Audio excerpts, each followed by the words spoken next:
watching Parliament off and on, so I think this is about the third time today that questions I have and heard comments. this. The honourable member for Nunavut. Today, I would like to thank the Member of Parliament for King Bon. Today, the Conservatives have been spreading their rhetoric that this is a protest of unity, peace, and freedom over fear, incited by foreign extremists.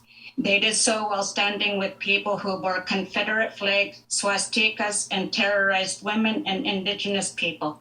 This is not unity. This is not peace. This is not freedom. What this is, Okaktitiyi, is violence. Violence that threatens the safety and democracy of Canada.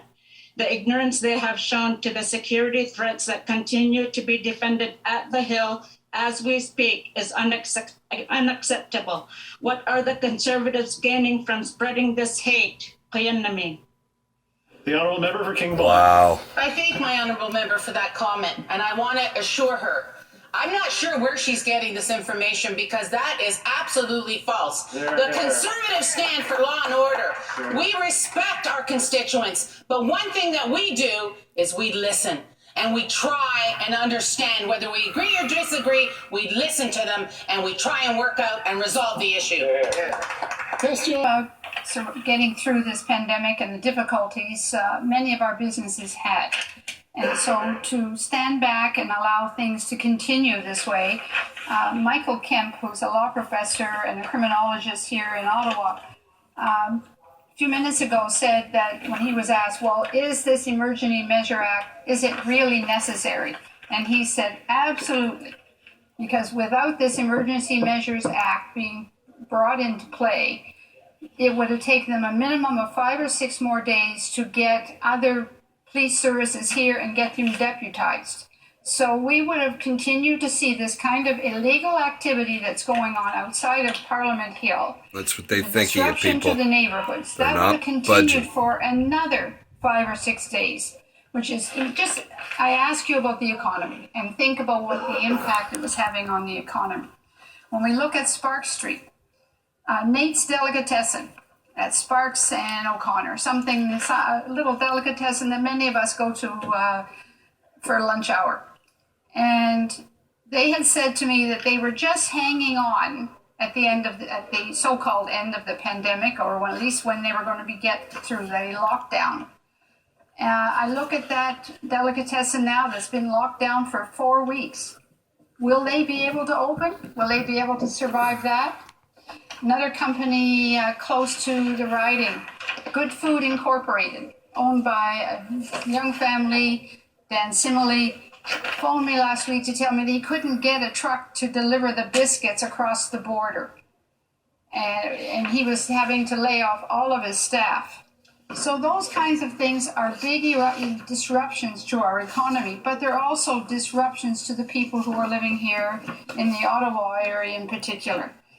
Many of the employees were unable to get to their place of employment and even to work on Parliament Hill without having to be called names and abuses. My own staff was subject to some abuse from some of these protesters out there. That's not the way, and we have a responsibility to move forward.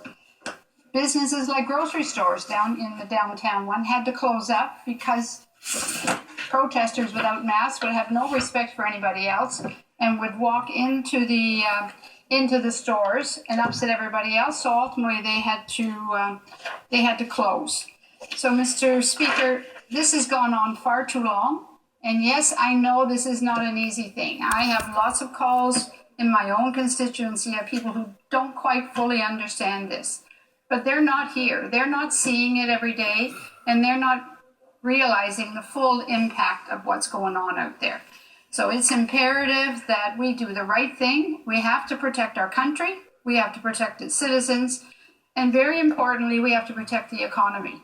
And to continue to have a banker in the U.S. refer to Canada as a banana republic is very unacceptable. Yeah, well, you to made all it of us. like It's that, a real Liberals. insult. I'm proud of my country and I'm proud of what we do. But then we are taking the necessary steps to move it forward. So as we try not to get into political rhetoric, and I'm not if the folks on the other side choose to join us and in a united front, support this, it's only going to be there for a very short period of time. We'll have a parliamentary committee that will be reviewing it. No way. And after, there will be a full investigation. This got off the rails right from the beginning. And once these protesters got entrenched, it was very difficult to move them out. So, Mr. Speaker, I ask that we stay as united a front as we possibly can and not confuse people and talk about the War Measures Act, because that frightens the very people that we represent.